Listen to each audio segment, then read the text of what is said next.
Hey, so I got asked to track drums for a song last night, so I'm gonna do it today.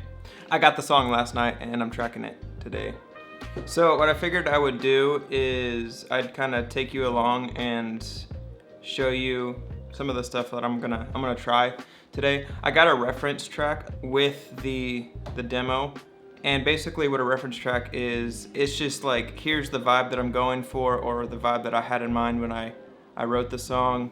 Kind of follow this as like your outline or guideline for like sounds and parts and all that stuff. So what I'm gonna do is I'm gonna try to replicate some of those sounds that I heard in the reference track, and I'm gonna show you how I kind of do that. But first I gotta drag this demo into Pro Tools and set the session up before I head to the spot we're gonna track drums at today. So just in case you ever wondered what most of the stuff looks like, or like how people send tracks to me, it's either through WeTransfer or it's through text messages. So in this case, they were sent through text messages. So I'm just going through, getting the 2 tracks. These are the 2 tracks right here. This is with drums and this is without drums, just so that I kind of get a vibe. Sometimes it's easier just to get drums, but that doesn't mean that I'm locked into like those drum parts. That just means that that's like the vibe. So like the bridge, we'll have 4 on the floor, or you know, stuff like that, just to kind of like streamline the process.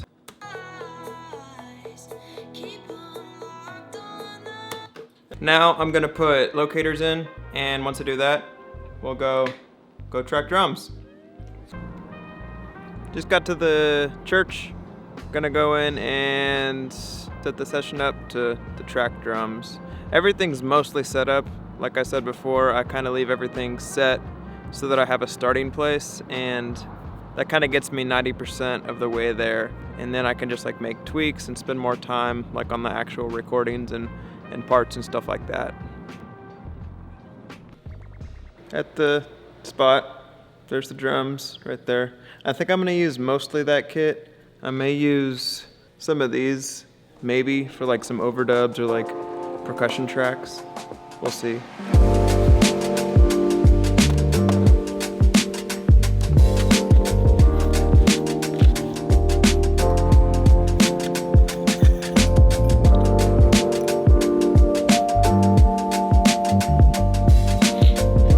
Like I said before, I got a reference track, and that's like it's very Band Camino meets Colony House-esque.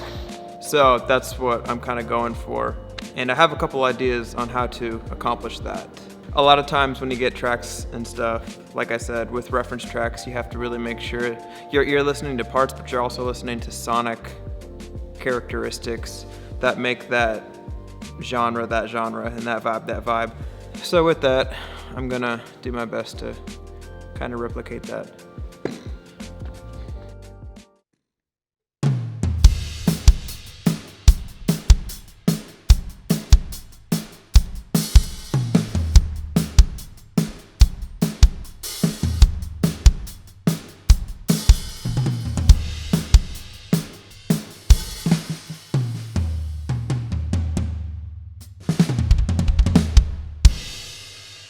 Okay, yeah. What I could do is I'll just bounce you just drums, and then you can just add those in.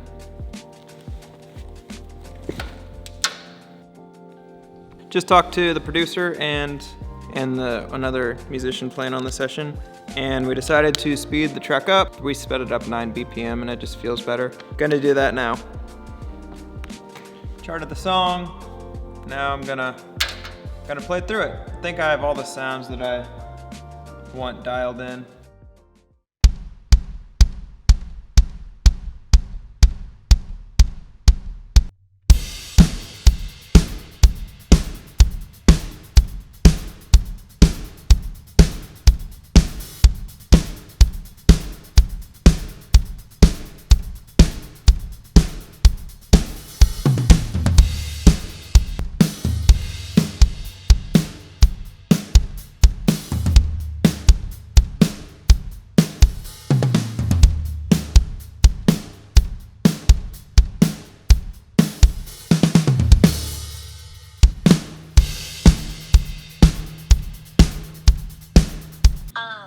taking notes. I'm getting feedback from the thing I sent. To match the before the lyric, that just means your heart still plays. Like if we think of. All right, let's go.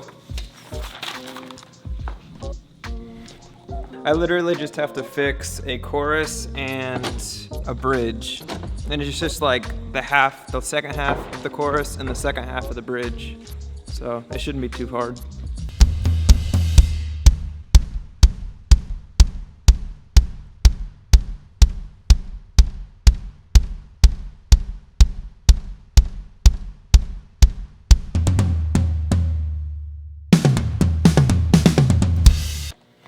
All right, so I tracked the main drum kit, and now I can branch off and do other percussion things and get kind of weird with it. I'm thinking of trying a couple of small toms in combination with that kit to like give it a little more like punch and like elevate it a little bit more.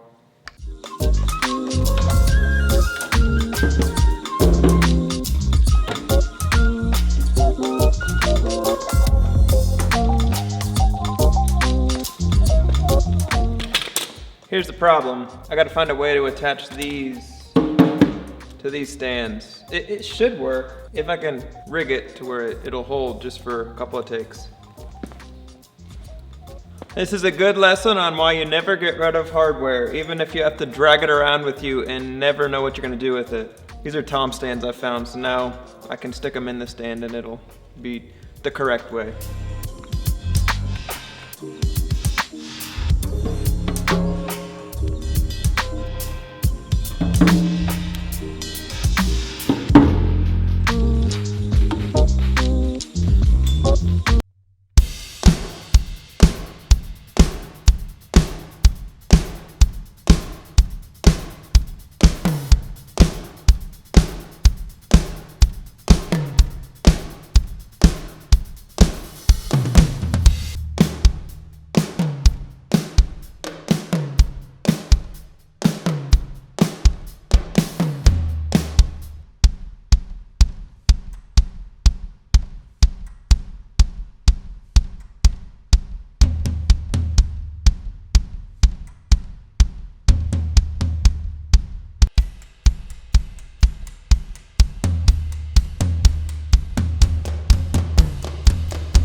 All right, I finished tracking everything. Now I gotta quantize it. I did 3 perk tracks and 1 drum track. Now, on to editing. All right, I'm gonna actually edit drums here just to save some time. I have the same monitors at home, so it's pretty easy transition. But basically, I just have to quantize things and make sure they're all lined up and everything else.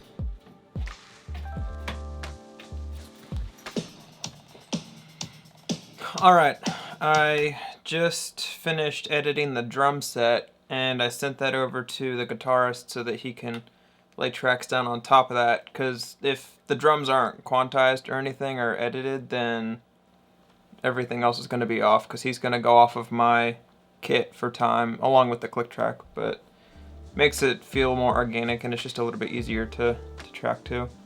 Now I gotta send the perk. I'm gonna send the perk separately, and it's all through text message. Kinda untraditional, but it works for what we're doing for this. Uploading the files to WeTransfer now to send to the producer. While I was doing that, I figured I would show you how I send things to people, or how I organize it within my session. So I've said this before. Basically, these are all just the drum tracks, and then I have 2 stereo percussion tracks, just because I kind of mixed these already. If the producer wants me to send all the stems to them, I will, but I just put them in a bus and then send a stereo bus so that they just don't have to deal with as much. But that's basically it. I think I got the desired result. which is good. Gonna head home now. I just got home. The producer downloaded them and it's now in their hands. That's kind of what my day looks like when you track drums remotely for people. If you have any questions, feel free to shoot me a message on here or on Instagram. Yeah. If you liked it, let me know. And hit the like button down below, and then subscribe if you haven't already.